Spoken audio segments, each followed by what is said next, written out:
Magandang umaga sa lahat, no? So, ngayong umaga, meron tayong interviewin.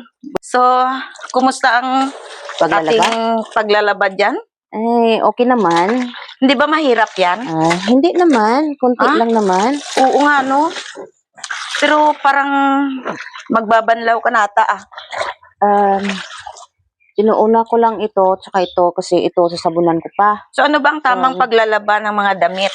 Unahin yung mga puti, at saka isusunod yung mga decolor, para hindi ang tawag doon? Yung punta-punta yung mga kulay-kulay nila ba?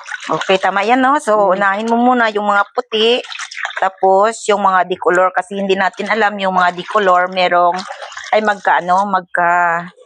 yung may ibang kulay ba?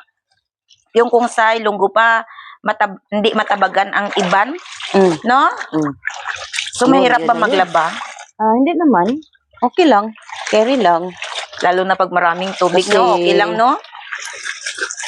2 times a week or 3 times a week ata ako nagalabas. So, pakunti-kunti lang. So, at least, tipid sa tubig at saka sabon. tipid rin sa sabon kapag 2 times a week or 3 times a week lang tayo maglalaba.